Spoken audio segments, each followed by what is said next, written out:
Hi, everyone, and welcome to Season 4, Episode 1 of High Scores, High Stakes, the podcast that spent far too long talking about games. It's now time to play them. I'm your host, as always, Mr. Luvva Luvva, and with me are my co-hosts.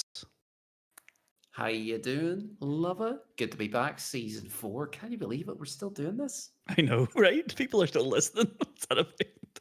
More people are listening, apparently. Crazy. Yous are all fools. Welcome. Glad That's to it. have you. Unbelievable stuff. I like season 4. I never thought we'd get past season 1, to be honest. And here we are.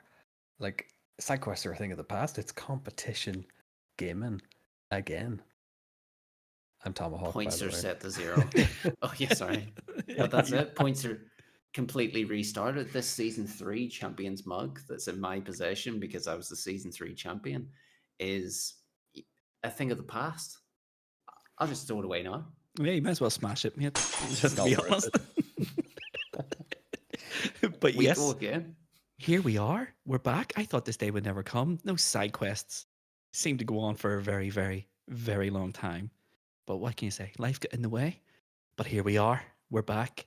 We're rejuvenated and we're ready to compete against one another. And I can't wait. I can't wait to take back my crown from Cardinal Smith. More importantly than that, I can't wait to stop Tomahawk winning the cup. Oh my goodness. That's it. No, it's not so much a case of everyone wants to win the cup. It's that they want to stop me winning the cup. It's going to be the new meme. Yeah, so let's talk about season 4. Obviously, we have chatted in the background and we have planned and we have schemed and we have plotted. And we've made some changes. There's no big sweeping change. Obviously, the big one is Sherry is no longer with us. So, do you know what that means, gentlemen? He's still alive. He is still Racist. alive. Yes, I mean he just doesn't he can't find the time to do the recordings anymore. So he is no longer a competitor in the high scores, high stakes league table, which means for the first time ever, it's going to be one of us three who finishes bottom of the league. That's a really scary thought, though. But I think it's quite cool because it's going to super condense the league that little bit more. We're not going to see the Sherry position sort of drift away early doors. So I'm actually I'm sad that Sherry's not back, but I'm also super excited that we're going to get this like slightly more competitive edge. I think going forward. Wow. I hope Sherry's not listening to this and you said he isn't competitive. Oh come on! But Have you yeah. watched other 3 seasons? Yeah. But obviously he's no longer a competitor, so one of us three is going to finish last in this league table. Other changes are basically that's really it, apart from name that game. As you all know, every season we change the host. I went season 2, Cardin went season 3. So that means it's the effervescent Tomahawk who's going to do the hosting for season 4. And I can't wait. I can't wait to absolutely annihilate Cardinal. Make him rue the day he ever said, yes, let's make a podcast together. I am off. I can't name any games when it comes to name the game. Like I any game, Pac-Man. There, I name one. I'm off to a good start. Let's go. But yes, obviously, season 4, we're here. We have arrived. We have arrived. If we had a soundboard, I would be playing a fanfare right now. If I had any sort of editing mouse, I'd have confetti flowing down from the ceiling, but I don't. And that's not going to appear, unfortunately enough. But what is going to appear right about now is Cardinal. Tell me, what are you playing? Wow. Good to be back, isn't it? Okay, so Lava, pressure. thanks for asking. Thanks for asking. What have I been playing? I have never stopped playing Civilization 6 since we did it as a season-long challenge, to be honest. I'm having fun with that. I'm still playing Final Fantasy VII Rebirth. That game is ginormous. It's super open world. It is super many little side tasks, and it encourages you to be a complete completionist, All right. which is fine. And I could just blast through it, but I can't because it's there and there's things to be done. But that's about it. That's about it. It takes up all the time you have on the PlayStation. Cool. I Can I love the way please? I love the way 3 months ago, I think it was 2 months ago, Cardinal was playing Final Fantasy VII Rebirth, and here we are, still here. We are still here. It's It's good to know all that some and it's things all don't down to this. change. Yeah. Yeah, it's this kid with a little monocle. What's his face? And he just sends you on all these ridiculous amount of tasks. I haven't even got out of the first area, practically. Wow. What's your It's, playtime on it? 200 hours. It must be like 20 hours. I don't know. Wow. Okay. That is large. Yeah. Wow. Anyway, Completionist in you never ceases. Tomahawk, please don't say Final Fantasy. What are you playing? I have been playing Dead Space on Twitch. ooh, Oh. That Twitch.tv game /high scores high stakes. Many other streaming platforms are available. No, I thought crack that on. It's spooky season. Let's see what this remake is all about. And aesthetically, that game is absolutely stunning, beautiful. So it's exactly how I remember it and more. I know that they've added touches and wee flourishes and stuff to it. I don't remember the combats that are just throwing you in pretty much head first, and they just throw waves of necromorphs at you from the very start now. But early doors, I think that game's every bit as good as I remember, and I can kind of see why it sort of trumped the Callisto Protocol when they both were released at the same time. I mean, yeah. I mean, one was a massive team behind it. Yeah, one was Callisto Protocol. But no, it's a great game. Like just early doors, but I think the entire time I was on stream for it, just going, I don't remember this. I don't remember this. So it feels like a super fresh first playthrough, which I'm all for. Lovely. Dead Space is a great game. It's a great game. Beautiful. But it's funny though, because there's obviously the trilogy and there's obviously like a whole plethora of other media around it. But EA basically came out and said, well, we've no interest or plans to make a second remake of we've no plans to make Dead Space 2 basically. So enjoy what you have while you have it. Classic EA. Which I find baffling, because Dead Space 2 is just a great building point. Enough, yeah. But there we are. If we never get it again, sure. That's classic EA. Here's what you've all been asking for, but no that. sequel. And I double dipped and bought Alien Isolation, the complete edition. Ooh. And then the next day they announced the early development for Alien Isolation 2. Yep. So I'm super excited for that. So I'm trying to get back into that. I'm going to try not to play this game for the next 10 years again, but there we are. So I was going to say 2028 when Alien Isolation 2 comes out, it's going to be lit like But ages away, isn't it? I'm steeped in spooky games at the minute, so that really is the tip of the iceberg on that one. Yeah, me too. I have been playing mostly The Quarry. Fab. So it is. But like you, Tomahawk, I think I got this game right about this time last year, and played through it, and then I was playing through it a second time there, and I clearly made some different decisions because the story went directions I do not remember the story going the first time, and then beat it yesterday. Instantly restarted the game and made different decisions and see how much the story changes, because I do not, the tail end of my run there, I do not recall any of it happening before. Oh really? So, I think that's what's so good about those games, is like the playthroughs feel fresh. Like you always play it, I think I've said this previously, you do your first playthrough as probably the game is intended, you make the best decisions possible, and then every playthrough subsequently is chaos runs. And I think that's exactly how Supermassive want you to play them. Yeah, my last playthrough did not start as a chaos run, but it certainly ended as one. There was maybe a 20-minute period where it all just went wrong. But yeah, no, what a great game. I'm also fighting the urge of reinstalling the original Until Dawn and playing through that as well. But I want to replay The Quarry one more time and then see if I can get a better outcome for our valiant survivors. But beyond that, Nothing really else. I've been sort of playing Dino Crisis, the annual run of it. But no, it's been mostly the Incredible. quarry for me. So it is.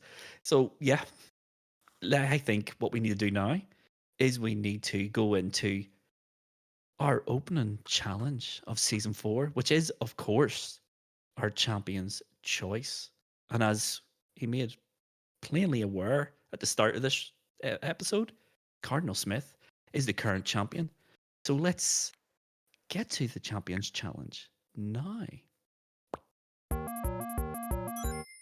Actually, I just remembered something. This is future Luvva, by the way. Yeah, we didn't do what is high scores, high stakes for all of our new listeners. Right now, there's people out there going, "What even is this podcast? It's just a bunch of fools talking about the games they're playing." Absolutely not. High scores, high stakes is 3 friends competing in PlayStation gaming challenges and competing with one another in a league table. Every week, we play a new game and a challenge in that game for points in our league table. Winner gets 3 points, second place gets 2 points, third place gets 1 point, and the winner of the league after 12 weeks wins, as modelled by Cardinal, the High Scores High Stakes Cup. Yeah. And that's what we are. Won twice by Cardinal. Won once by Luvva. Some way, somehow, he did it. Won 0 times by Tom. Yep, 0. If you want to find and get more high scores, high stakes content all over the internet, the easiest place to do it is go to highscoreshighstakes.com. And there you'll find links to all of our social medias and our YouTube, our Twitch channel, the Insta, the whole heap. Highscoreshighstakes.com. Now that that's done, let's get back to Cardinal Smith's Champions Challenge. Hi everyone, this is Cardinal, and here is, as Luvva said, the champion's choice. As the champion, I think that's been mentioned before. Luvva knows what it's like, being the champion and everything, but I get to choose the first challenge. Let's not be obnoxious about this, but let's make it something I like, huh? So, one game that essentially Sherry never wanted to play, so I've taken the chance now that he's not here. Sorry, Sherry. Is Gran Turismo 7. Okay, we're a PlayStation podcast. Let's play a PlayStation exclusive game. Now, GT7, great game, graphically amazing. It can be very difficult. How do you make a challenge about that amongst 3 people in a podcast and then even open it up to yourselves, the viewers? Well, here's what it is. It's the Stig challenge, okay? It's like Top Gear, if you've ever heard of that. The Stig, inverted commas, i.e. me, because I play the game, has to set a time in a specific track on a specific car and unleash a time into the world to Luvva and Tomahawk. It is up to them. They get a week or 2 to try and get as close as possible to that time. Now, we all start with 5 points in the challenge. The closer the more further away Tomahawk and Luvva are to the Stig's time, they lose points. For every half a second behind, they lose a point. So it's up to them to be as fast as they can in this time trial challenge. Now, here's the details. The track is Tsukuba. It's a little Japanese track, 60 kilometers north of Tokyo, that Tomahawk's never heard of and Luvva's never seen before, but it's fine. It's a little short one. It's fun. You can find it in the world circuits. And the car is a regular Mazda MX-5. In this case, it's the Mazda Roadster NRA 22. Okay, for those who really want to know. Gentlemen, there's the challenge. What do you think? I Confident? really enjoyed this. I enjoyed it so much that I may have requested that we push the date of the start of this season back so I could learn how to play GT7 on a fully manual transmission. Oh my goodness. Yeah. I also... So, go ahead, Tom. no, I was just like, yeah, so that I spent a lot of my time having to relearn controls It was chaos, but I loved every minute of that challenge, and it's so different from what we've done for like speed runs, Crash Bandicoot, that sort of thing, where you start to get into your own head and you think. At no point was I playing that and thinking this is going to ruin the game for me, because I think GT7 is just a cracking game. I don't think enough people talk about it really. Yeah, I'm the same. I took this opportunity and streamed all of my practice, all of my hot laps, all my time trials, and there were moments where when things were going good, it was amazing, but there was also those times where the faster you got, the more those little silly mistakes really grew in the penalty that they were bringing to your laps. There was times in that I was hating playing it, not gonna lie.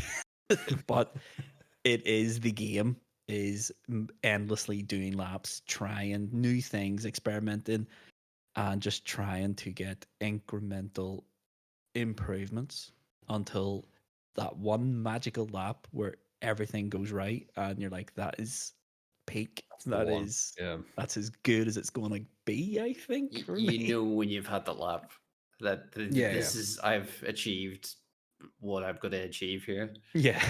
That's it. That was it. I That is- think in my runs, I think at one point when I think I got the lap, I may have done about 3 or 4 laps afterwards to go, right, let's iron out some mistakes, and then went, no, I'm done.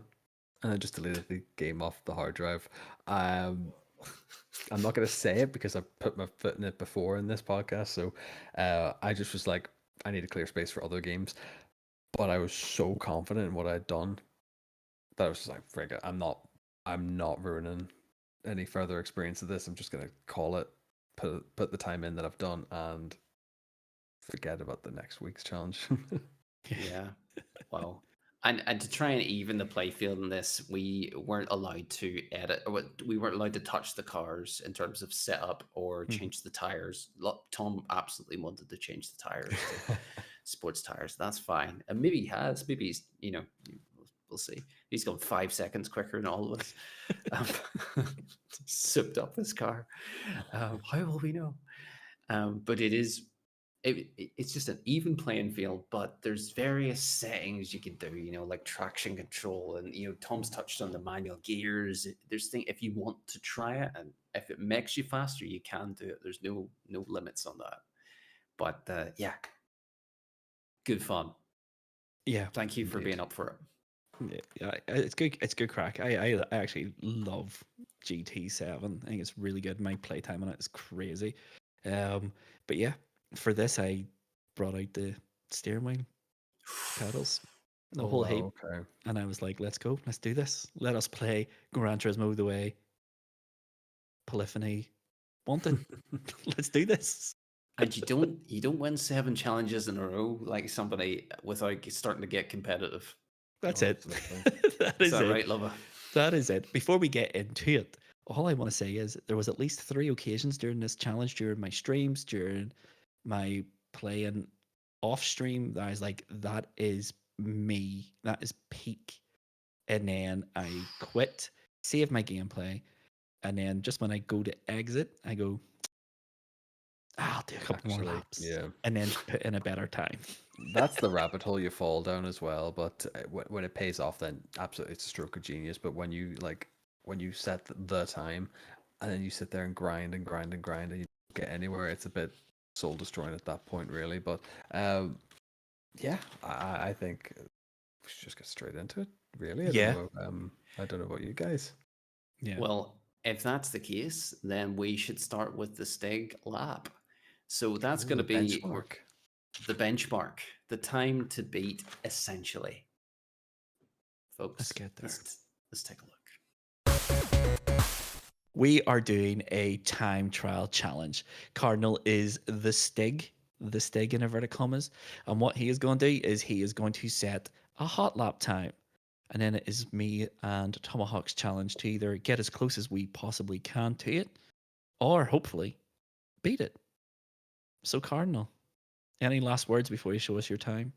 I was pure nervous about doing this to set a time on essentially like a speed run time trial challenge, and then give you the time and a couple of weeks to try and beat it. Mm-hmm. Very nervous. Yeah, yeah.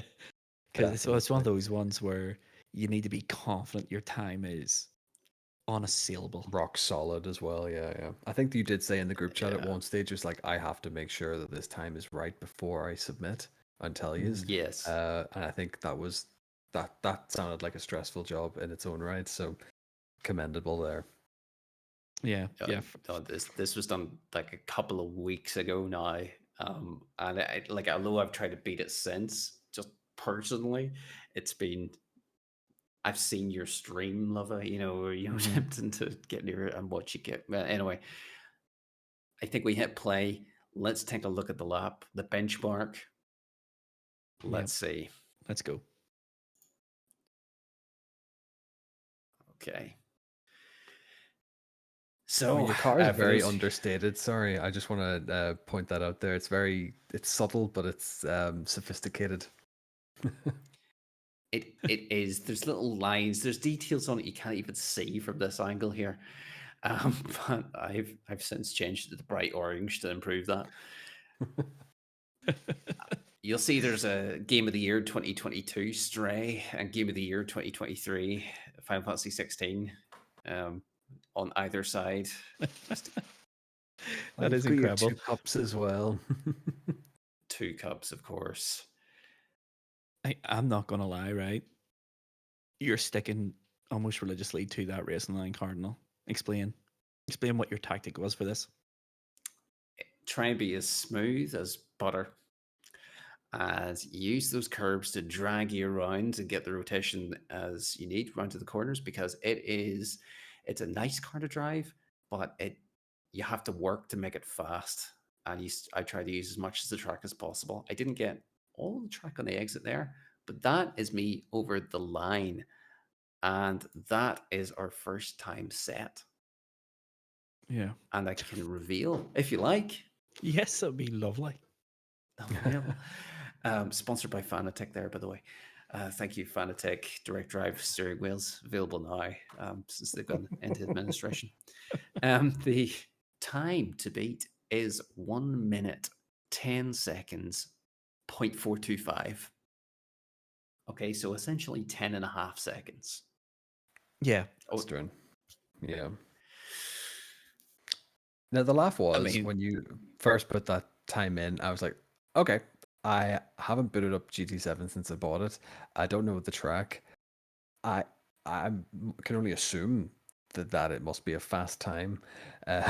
So I mean, as soon as that benchmark time came in, I was like, it must be quick. Cardinal Smith is our Gran Turismo resident player, so I had every faith it was going to be a quick time. Yeah. I didn't know. I had no idea what kind of time sheets to set or how close the challenge was going to be. So I was really nervous. Yeah, it is a funny one because obviously it's a track I didn't really know. I don't think I've ever really raced on it outside of like daily challenges if it's ever popped up in one of those. So you don't know the length of it. You don't know what a good time looks like, and then you throw into the mix that you've picked quite a low powered vehicle on it. I think the Mazda is what 450 pp. I think in and around that. Something like that. So it's really hard to know one, what a good lap looks like, and two, what's a good time. When you put in the time, and I was like, that seems it seems relatively high, and then I started playing the game, and I was like, oh, oh dear, it's gonna be one of these challenges, is it? It demands perfection, and yeah, it was bloody tough. I will say that much. Yeah, but really good time. That's a really good time. 1:10.425. It's going to take some doing. It's going to take some doing to match that. But that is our benchmark. We now know what we have to beat, and all we can do is fingers crossed that all the hard work that we've put in is paid off for us. But we're not going to find out just yet how me and Tomahawk have done. Have we equaled them? Have we bettered them? Or have we failed miserably in all of our attempts? Before all those questions are answered, I think what we've got to do here, gentlemen, Just take a wee pause from Gran Turismo and try naming some games. Let's get to name that game right now. So, name that game.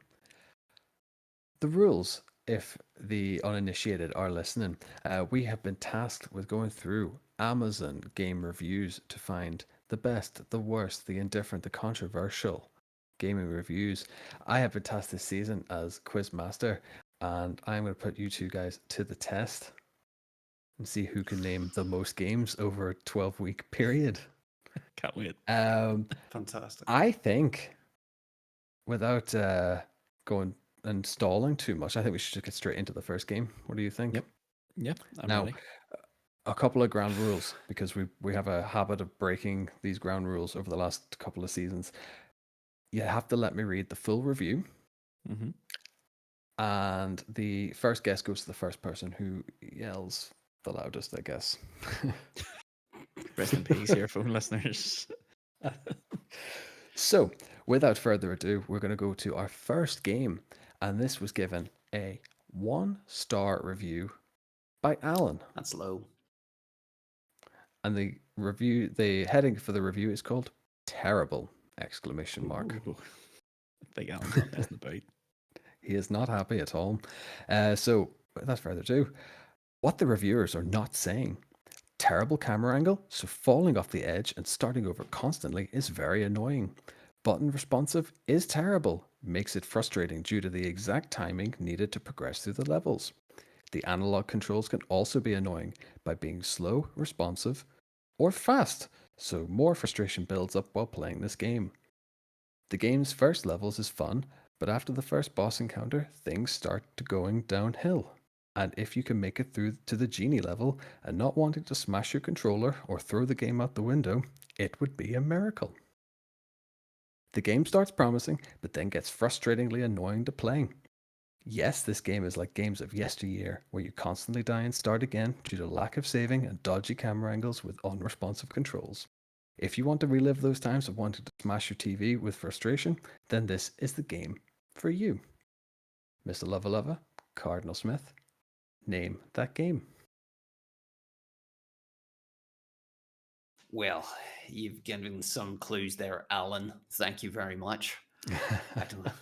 I don't know what this genie character is that annoyed you so much, but because Lava probably knows what it is and he's better at this than me, I will just shout out a name of a game, Mm-hmm. and I will say Cuphead.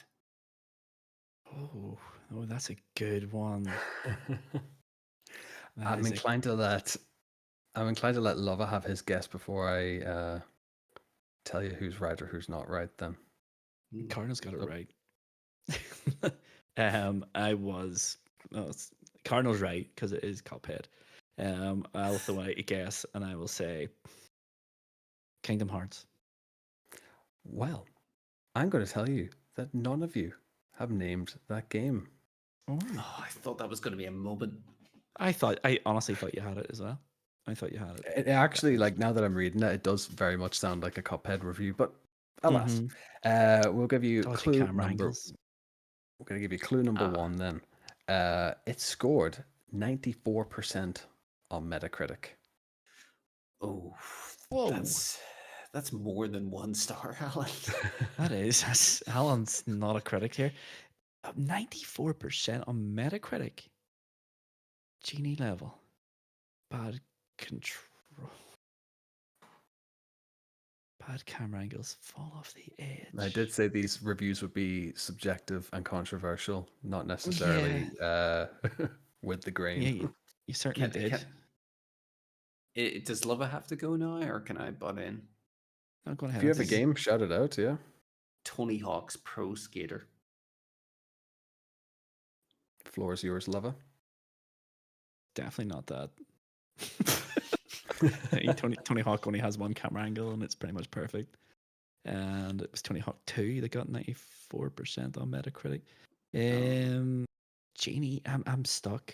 Genie level, bad controls, falling off the edge constantly. I'm just trying to put the clues all together. A great game, 94% on Metacritic. What game has got 94% on Metacritic? biding my time. I know it's wrong because I can't think of a single genie in it. But just because I know it got 94%, I'm gonna go um, Elden Ring: Shadow of the Erd Tree. Okay. I can confirm then that none of you have named that game. So I'm going to give you hint number 2. It was confirmed that there are a total of 173 cameo characters in game. Name that game. Astrobot? Is this What was yours, Astrobot? Cardinal? In the spirit of Love is shouted first, yes, the game in question is Astrobot. Yes, that's incredible. There's no way anyone's gonna play Astrobot and think 1 star.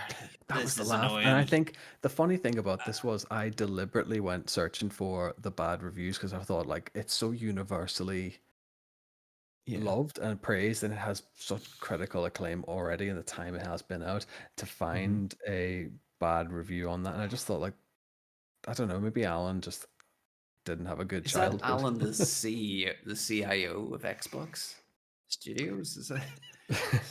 It's quite good that I switched the clues around then, because the last clue was going to be it was released in a tie-in at the PlayStation's 30th anniversary, which probably would have given it away straight off the bat. Yeah.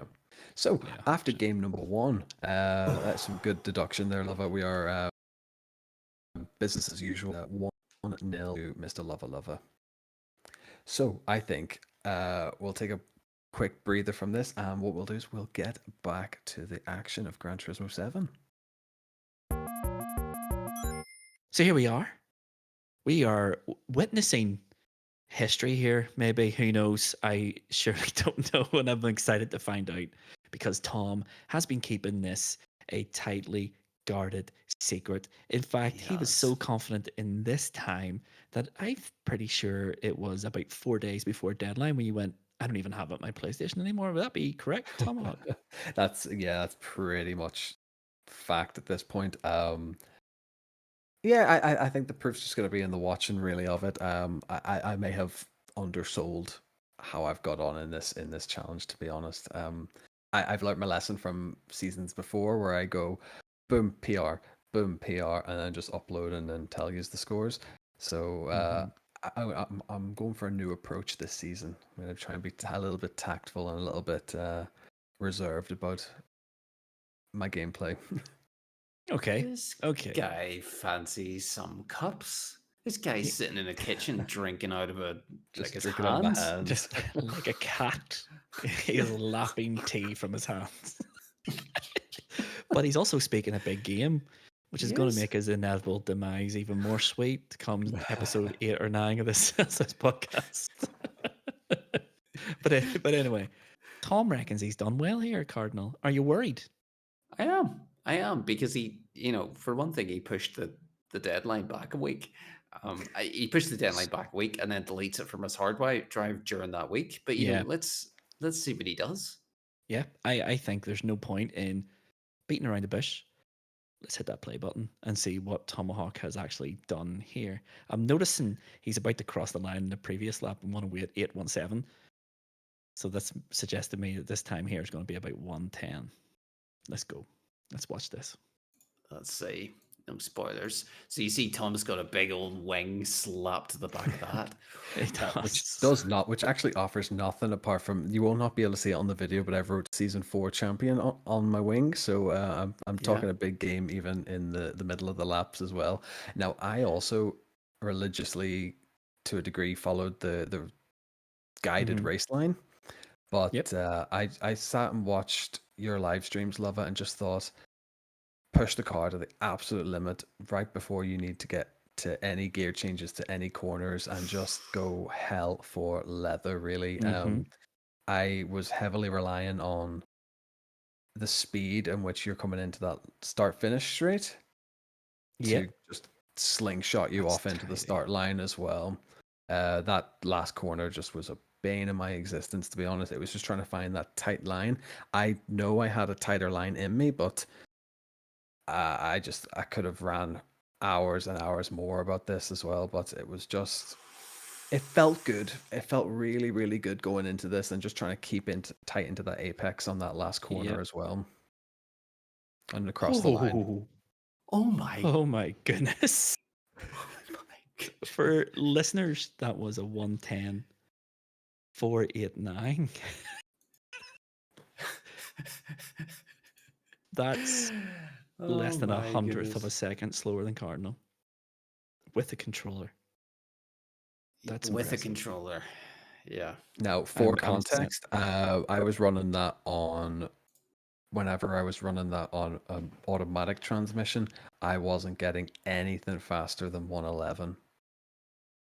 That 111 Yeah. would have been the absolute fastest time I was managing in a automatic transmission. The second I switched to manual, I was just a whole other ball game.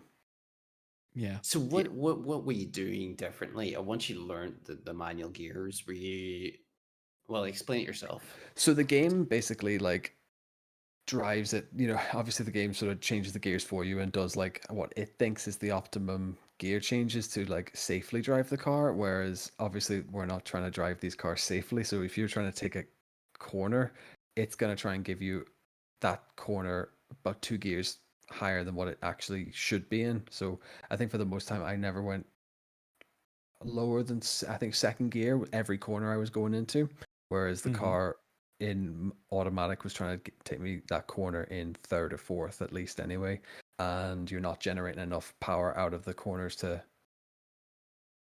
do anything really. What you were also doing in multiple corners, the tight ones, was you were pulling up a bit of wheel spin that was turning you around those tight corners quicker and straightening your exit for you. And I was getting really worried when I saw that kept happening. Yeah.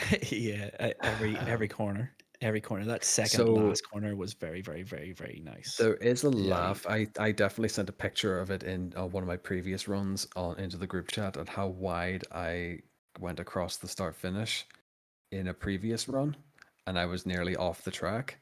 Yeah. I did that run in 1:10.600, so I felt if I'd have kept a tighter line in that run, I probably could have beat Cardinal's time had I kept my head just going in that start finish. But that was the absolute pushing the car to the limit. I don't think I came close again beyond that in any other run. And I thought, if I don't beat Cardinal, I'll beat Luvva, if nothing else. And if that's not a victory, I don't know what is. Wow. Still yet to be seen whether or not he has beat We my will- time. That's it. That's all I'm TBC saying. on that one. I mean, you two have no idea what my PB is here because it wasn't done No. on stream. It was done in the privacy of my living room. But I think before we see my run, we should see the second game in Name That Game. Let's get there now. Fantastic.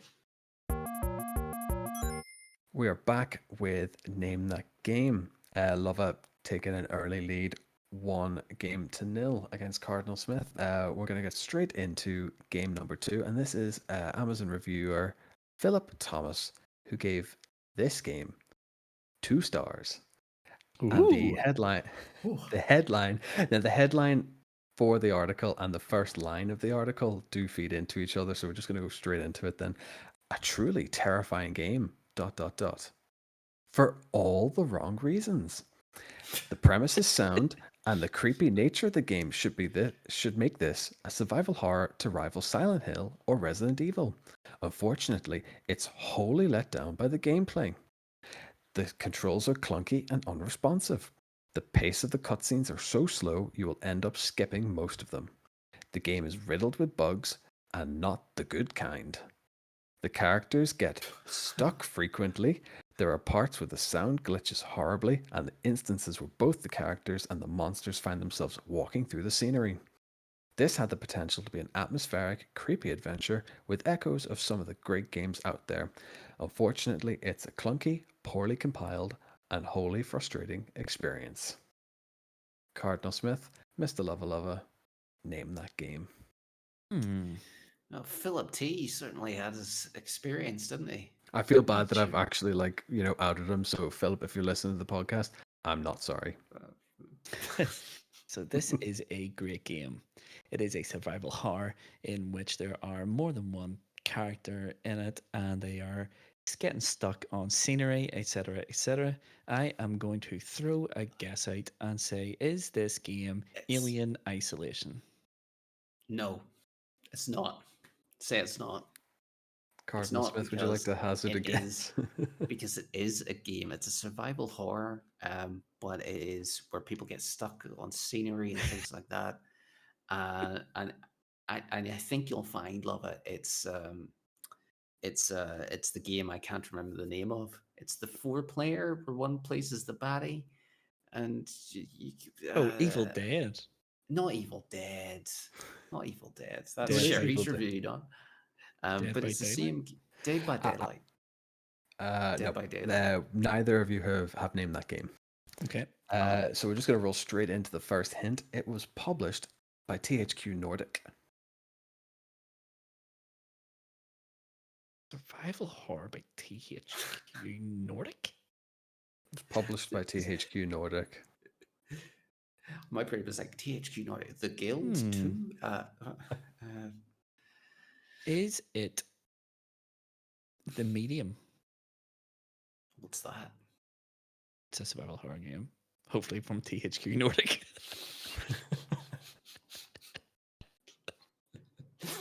Is it Dino Crisis? No. No, Yeah, sadly, I don't know. neither of you have named that game. So we'll get straight into the clue number 2.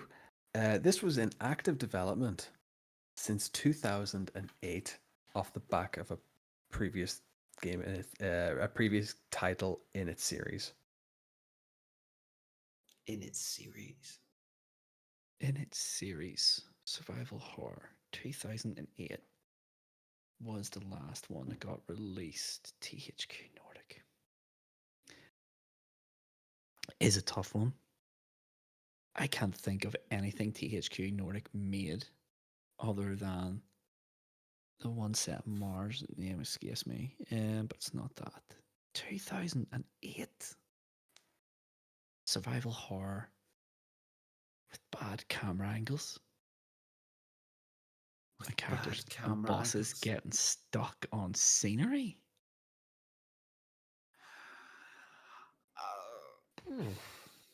I honestly don't know. I just don't know. I'm racking my brains for survival horror games that released in that era. I genuinely thought that this might have been more in Lover's Wheelhouse anyway, but it's actually watching you struggle is a great sight, to be fair. But now I'm also thinking, have I made the clues too vague? But it's too late now. I'm trying to think of. I mean, like the late 2000s were not a great time for survival horrors. There wasn't many of them, and I'm wondering if I'm overlooking them. The only really ones I can really think came out. I've got a in that. guess. THQ Nordic, Wreckfest. I've named a game. I don't believe the series of games was made by THQ Nordic, but I'm going to guess Fatal Frame. So neither of you have named the game. This will give the game away, I think, personally. So this is going to be fastest finger first on this one. David Harbour and Jodie Comer provided voice and motion capture Alone for in the the Dark. protagonist. I don't know what that is. I don't know who they are, and I don't know what that Cardinal's is. stunned silence. Yeah, it was in fact Alone in the Dark. Of course it was. A New Nightmare was 2008. Yeah, of course it was. Never heard of it. So to be fair, that guy was I would say a bit of a harder one, to be Sorry, honest. listeners. Yeah. But we got there in the end, hint 3 at least anyway. But I have heard nothing but mid reports about this game, to be fair. And this review was one of many pretty consistent problems with the game. It was bad textures, bad character, clipping through said textures. It just doesn't seem like a all-round experience to enjoy, to be honest. But at that, fair play, Philip T. Fair play, Tomahawk. At the end of Name That Game this week, it's a clean sweep. It's going to be 2-0 to Mr. Luvva Luvva. So, Cardinal Smith, work to do for next week, friend. That's all right. Can I stay on 0 for the entire season? I'll, Find out. We shall see. I'll do my best to keep you in 0, Cardinal. Don't tell me. But yes, But while we contemplate how bad Cardinal Smith is at naming games, how about we strap on the safety belts and watch Mr. Luvva Luvva's run in GT7? Yep. Move on. So here we are. We have seen Tomahawk get within 1/100th of a second of Cardinal Ridiculous. Smith's time. It was I didn't like it. an absolute fantastic time. I at one point of that lap thought this is it. He's going to beat Cardinal. My goodness gracious me, what a result this is going to be. But it wasn't to be. 100th of a second slower. That is some going. But now it's time. And you can all see it on the screen there. It's time for Mr. 7 in a row to take to the starting grid, to put his foot down, to put pedal to the metal, and take the W in this challenge, because I can assure you that's what's going to happen here. You can see instantly I'm different from used to. Some will say better than used to. I didn't pick a blue car and put PlayStation symbols on it because that was just too easy. I picked white. I put a 68 layer decal on each side of the car and flames. Because we all know, because we've all seen Grease, the only thing that makes a car faster than go faster stripes, flames down the side. But Grease Cardinal, lightning.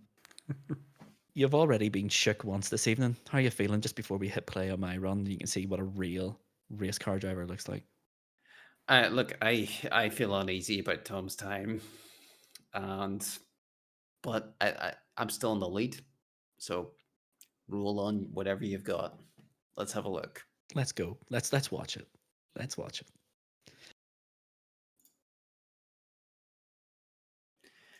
And here he is, this big white beast zipping around the track here, going in deep and narrow the corner, elongating the straight on the exit.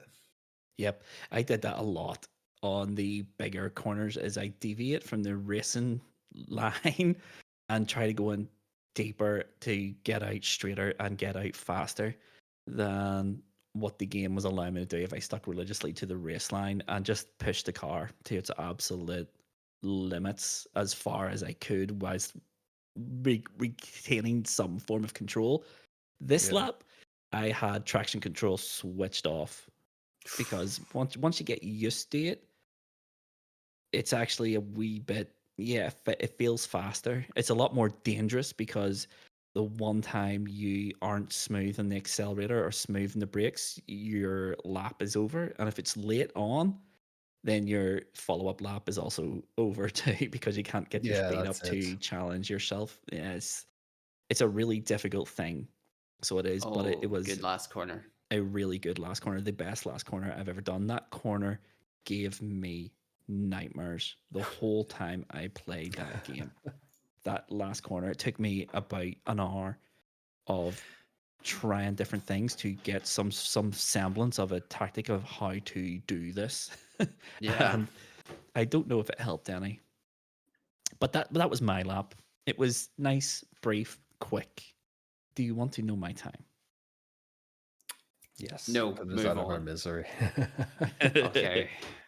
My time on this lap was 1 minute, It's a good start.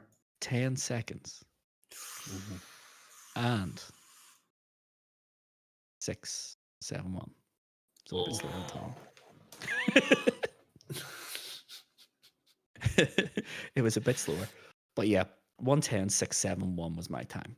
So I think what we should do is we should discuss these results. And let's get there now. So that is it. We now know what has happened in GT7. We know the following things.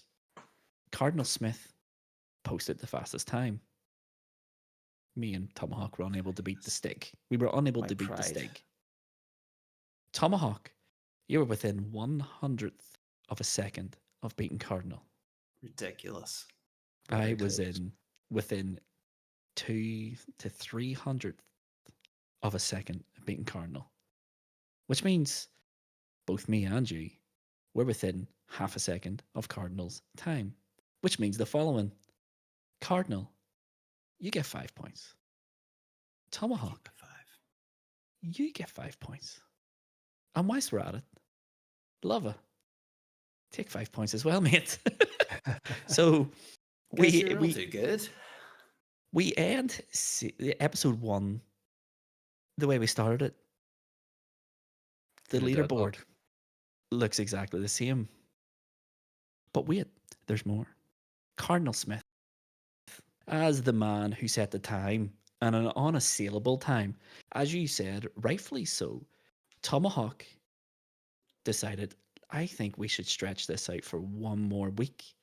Let's make the deadline 1 week further away. And for that simple fact of you set a time with the intention of it being the time to beat for 1 week, it then became 2, and that you held on to it for 14 full days. I say, take a bonus point, mate. Seems fair. Take a bonus point. I mean, What is this? What is this that's generous God? new season, Generosity. new rules. Who knows? I'm a lot of things, but I'm not You get a point. You get a unfair. point. So, what does that mean then? That means at the end of episode 1 of season 4, the league table looks like this.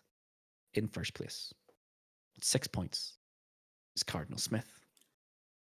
In second place, on 5 points, and I've learned from the past, it is me, Mr. Luvva Luvva. And in third place, but also on 5 points, is Tomahawk. And Wow. we start the day. We end the day as we started. Cardinal first, me in second, Tom in third. But before we push on further to this, let's talk about Gran Turismo 7. That was, I think, all things considered, probably the closest challenge we've ever had on this podcast. I know we've had some really close ones in the past. I'm specifically thinking about Tony Hawk. The season 3, episode 1, my champion's choice was ridiculously close. I think it was like half a second in that as well. But I don't think we've ever had 3 players separated by this little. No, as you say, because it's Cardinal is our resident racer on the podcast. I think that was, to hold that benchmark for 2 solid Yeah. weeks, amazing. And yeah, like I can't fault. I think we did everything we could. We said the amount of times we've set PBs or done whatever we did. We brought it. I think we brought as good as we could give on the day, but nah, like champion reigns supreme today. Yep. The game's fantastic. Look, I mean, really. I chose the game because I played the game a lot. I really like Gran Turismo 7. And I played every Gran Turismo, but I chose this and I thought, this is how do we do a challenge that can work for the podcast too? We could have just done a race like we've done in Need for Speed, Wreckfest, Grip. We've done it before, so it has to be a little different this time. Yeah. And yous really brought it. Yous put the effort in to reach that time. And I know yous were way slower than that at the start. But I mean, Tom, you haven't played the game before. Essentially, I you had to put about like do half these an hour menus to an even hour. Yeah, unlock. You had to I do think I these had menus to me and unlock you on these. calls an awful lot. Going, what do I do next, and where do I go from here? And like, I think even the car choice, I think was like, do you have enough money in the bank? And I was just like, yes, I do. Right, I'm picking this car then. So there was a lot. Can we I even think have this car? my hand was held a lot to get to the challenge, and so I think even to do the first lap was like, oh, I have to, like, I can't just Need for Speed this and throw it into a corner. I have to learn to drive. So I had to essentially learn the whole game in a 2-week stint. Yeah. Yeah. It's no messing about. Like, I've owned Gran Turismo since it came out. I bought it on PlayStation 4, upgraded to PlayStation 5. I think I'm about 80 hours of play time on it. It's difficult, really, really, really difficult. When this challenge started, my times were so slow, so slow. I think I was rocking a 115 at one point. And then after the first stream, I think it brought down to like a 113, 112. and then just kept on going, kept on going, kept on going. I don't think I have ever played Gran Turismo the way I played it for this challenge, which was just pick a track and play it for hours, Yeah, hoping and praying for to see a minus 1/100th of a second. Just praying. that's it. Some But like purple it's a anywhere, laugh because please. like this game teeters the line between being a racer, and I think it advertises itself as a driving simulator, and I think Yeah. that is exactly what this game is. It's so like racer is such a Need for Speed Wreck Fest kind of term. This is Mhm. very gentlemanly in its execution of a game. I thought it was great, to be honest. Yeah, it is. It's a fantastic game. I think a lot of people were really harsh on Gran Turismo Sport. I think Gran Turismo Sport was great and a It was really, good. really good foundation for this game. And you can tell that they just built on sport in this one, but it's fantastic. Yeah, It really, really is a fantastic game. There's a lot to like about it. The driving model is just insanely good for a console racing simulator. Every car feels completely different. And if you pick a high powered car after driving that Mazda, your racing lines are all over the show. It is such every car is like a new game. Effectively, you have to learn every single car if you want to get anywhere with it. But yeah, no, that challenge, I really really enjoyed it. I really enjoyed streaming it as well. yeah. I thought it'd be a lot more frustrating than what it was. And don't get me wrong, there were moments of it where I think in one of my streams it just was maybe about 20 minutes of just every lap faster, faster, faster, faster. And then you kind of just plateau. And then that's Yeah. when the frustration kicks in, is Yeah, when you yeah. plateau and you push and you push harder, and just it ends up you get slower and slower because all those little micro mistakes just start costing you more and more time. Now, I do want to laugh about the streaming because Lava, you did stream an awful lot of this, and Cardinal, you streamed Hmm. maybe once, twice tops on this one as well. Hmm. So you did submit a time of 1:10.425. Uh, tell me what you actually submitted. Like, tell me your actual fastest time, just for Your the ones PB. listening at home. Your actual My PB. yeah, my so I did one stream and the PB. Let me just confirm.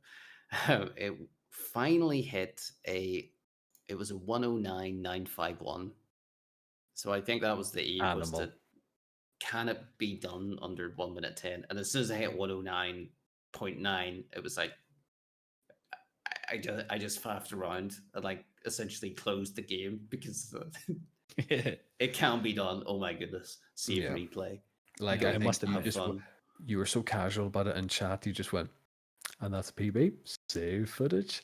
Now the laugh is, after everything was done and we had our I had my clarity of what constitutes as a car modification. I did put sport tires on, and I did it in 107. Just so you know, Yeah, like tires make a massive makes a difference. huge difference. Animal. Because there was a laugh because I genuinely made the point because I thought, oh, it's just the tires. It's not so much. It'll be more so much the inner workings of everything is what makes the difference. No, the tires itself, the grip, how the grip affects it, and what I will give a shout out to about this game is the haptic feedback on the DualSense. Yeah, I've never experienced anything Yes. quite like it on a game so far on yeah, on that system. it's It's incredible. it's a it's viable to play it on the DualSense controller. Mhm. Like, and you, some of the fastest time trials in Gran Turismo, they do time trial challenges for credit, in-game credits, and you'll see like you can see in the websites the top time set maybe by a steering wheel, and second and third were both controllers. Wow, Yeah, They compete. It's not one is better than the it's other. it's not optimized for one or the other. It actually is quite friendly to all, essentially. It's more immersive, obviously, than Aye, if yeah. you've got a wheel. Like, you feel, It but does feel better playing it on a steering wheel, yeah, even even a steering wheel that's as cheap as mine. It does feel a lot better. But yeah, when I'm playing my steering wheel, I don't have force feedback, and you miss it. You miss the haptics. Something fierce when you play with the controller in your hand. It feels like a different game because the force feedback is just incredible. You can feel every slip of the tire. You feel the curbs. You feel the little balls of rubber if you make it onto the dirty side of the track and stuff using okay. the DualSense. It's just an incredible. It's just I think it's just a great game. It's not usually a genre in my wheelhouse, but I don't, for some reason, I've really taken to GT7. It's just a great game, Yeah. and that's all. No, Really, I it's think great it's all. advertisement for what the PS5 was able to do, and like showcase that really, really well. Yeah, yeah, but I think these tires in the conversation in GT7 have run bald. Shall we get to the pit stop and get into the wrap up section? Hey, You like that one? Love it. Let's go. let's fuel up. Back, he's back. And that is it, gentlemen. It took us an age to get here, but episode 1 of season 4 is all wrapped up. It is done. It is in the bag. Cardinal, the champion's choice, once again, pays off. And you know what? Just like last time I got Champion's Choice, Luvva went on to win the season. Let's go. Let's go. What I was going to say, though, is there are patterns that we see over the course of high scores, high stakes history. People will accuse us one day of this whole thing being scripted. We are Right nothing from the more than the start. WWE of podcasts. It is not. This is all organic. But the person who has won episode 1 of every season has not won the cup. So let's don't hope. like that. Interesting omens. I don't Like, like it. I'm happy enough if that happens and I win the league. And I'm happy enough if that cycle gets broken if it means Tom does not win the league. But yes, there are a few things that we do have to talk about here. All I'm saying, Tom, is Sherry's not here anymore. Someone has to become Yeah. the government mule. And unfortunately, Cardinal has 2 cups. I have 1 cup. And you have none. You're the Everton of this podcast. I know. You just pick on the play... baby. You just pick on the youngest player. Yeah. That's all we're doing here. But yes, let's move on from berating Tom. We have to discuss our season-long challenge. What game are we playing this year? What's it going to be? What's the points going to be? Well, there is no game. There are many games. What this year's season-long challenge is going to be is we are going to create a digital photo scrapbook. So we're going to take 10 photos, we're going to compile a digital scrapbook, and then what we're going to do is we're going to ask the listeners and viewers here and all over the internet to vote on the best scrapbook. So get snapping, boys.